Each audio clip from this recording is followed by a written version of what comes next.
Salut à tous et bienvenue sur la chaîne. Aujourd'hui, on s'arrête sur un sujet qui fait énormément parler en République démocratique du Congo, le procès de l'ancien ministre de la Justice, Constant Mutamba Tanganga. Depuis plusieurs semaines, ce dossier judiciaire retient l'attention non seulement des acteurs politiques, mais aussi de toute l'opinion publique.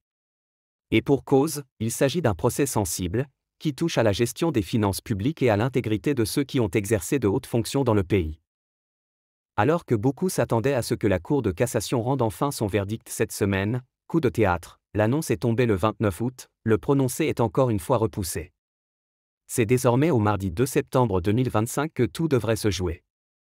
Ce report alimente évidemment les débats, certains y voient une manœuvre politique, d'autres parlent simplement de respect des procédures judiciaires. Quoi qu'il en soit, l'affaire reste explosive, car elle met en jeu non seulement le destin politique de Constant Mutamba, mais aussi la crédibilité même de la justice congolaise aux yeux du peuple. Constant Mutamba, ancien ministre de la Justice, est aujourd'hui au centre d'une affaire judiciaire qui fait énormément de bruit. Il est poursuivi pour détournement de deniers publics, une accusation lourde, qui touche directement à la gestion des fonds de l'État. Ce qui rend ce procès particulièrement médiatisé, c'est d'abord la stature politique de Constant Mutamba. C'est une personnalité connue, qui a occupé l'un des ministères les plus sensibles du pays, celui de la justice. Autant dire que son nom n'est pas anodin dans le paysage politique congolais. Ensuite, il y a l'importance même du dossier. Dans un contexte où les questions de corruption et de transparence financière sont au cœur des préoccupations des citoyens, ce procès est perçu par beaucoup comme un test grandeur nature de la capacité de la justice congolaise à traiter équitablement les personnalités de haut rang. C'est pourquoi l'opinion publique suit cette affaire de très près. Les médias en parlent, les réseaux sociaux s'enflamment, et chacun y va de son analyse. Pour certains, il s'agit d'un procès emblématique de la lutte contre l'impunité. Pour d'autres, c'est une affaire éminemment politique, qui pourrait avoir des répercussions bien au-delà du tribunal. Le Conseil supérieur de la magistrature a annoncé, ce 29 août, que le verdict dans le procès de Constant Mutamba ne serait finalement pas rendu comme prévu. La date a une nouvelle fois été repoussée, et c'est désormais le mardi 2 septembre 2025 qui a été retenu. C'est la deuxième fois que le prononcé du jugement est reporté, ce qui ne manque pas de susciter interrogations et réactions. Beaucoup de Congolais se demandent, pourquoi autant de délais ? Est-ce lié à des considérations purement juridiques, ou à des enjeux politiques plus profonds ? Ce qu'il faut retenir, c'est que cette décision n'a rien d'informel. Elle a été officialisée par une ordonnance signée par le premier président de la Cour de cassation, la plus haute juridiction du pays. Autrement dit, il s'agit d'un acte juridique solennel, qui engage toute la Cour.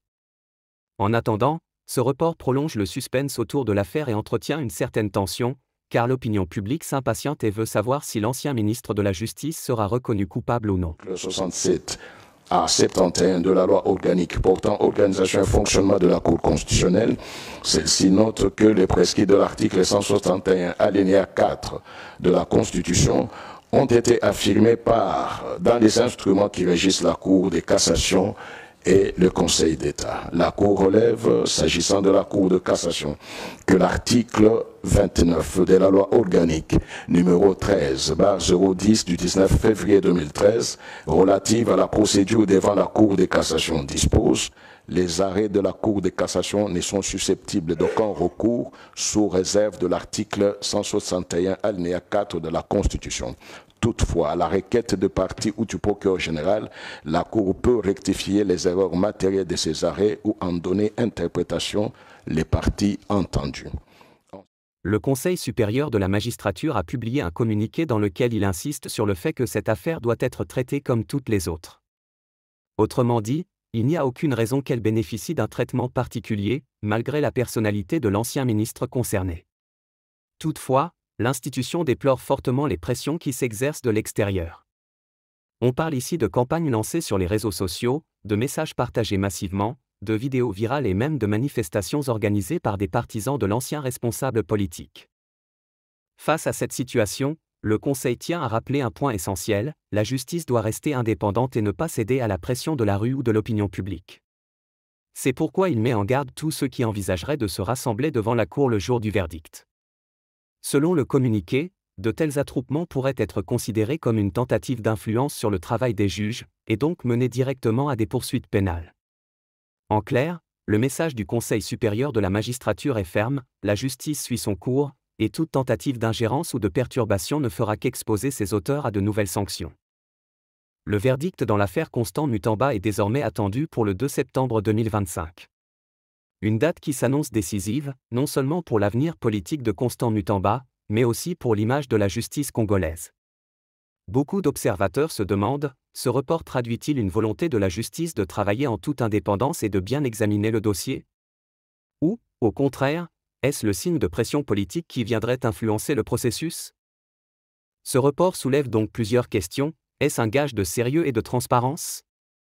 Ou bien une manière de gagner du temps, avec en toile de fond des calculs politiques? Et surtout, quelles seront les conséquences de ce verdict sur l'équilibre politique du pays? Vous l'aurez compris, ce dossier est loin d'être banal.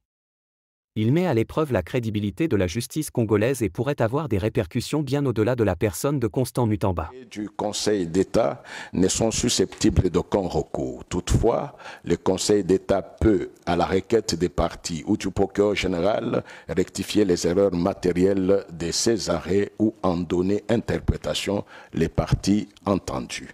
Surabondamment, la Cour note que l'article 115, alinéa 1er de la loi organique relative à la Cour constitutionnelle dispose, à la requête du ministère public ou de la partie la plus diligente, toute juridiction de l'ordre judiciaire ou administratif est tenue de rétracter toute décision, de rétracter toute décision, même coulée en force de choses jugées, rendue en application de tout acte législatif ou réglementaire déclaré contraire à la Constitution ou en application de tout règlement pris en exécution d'un tel acte.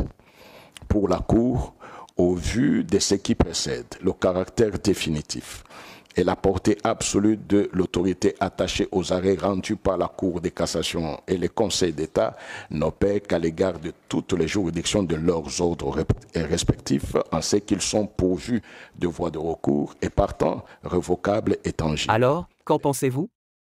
Ce report est-il un signe d'indépendance, ou plutôt une preuve que la politique pèse encore trop lourd sur la justice? Donnez vos avis dans les commentaires, on veut vraiment savoir ce que vous en pensez.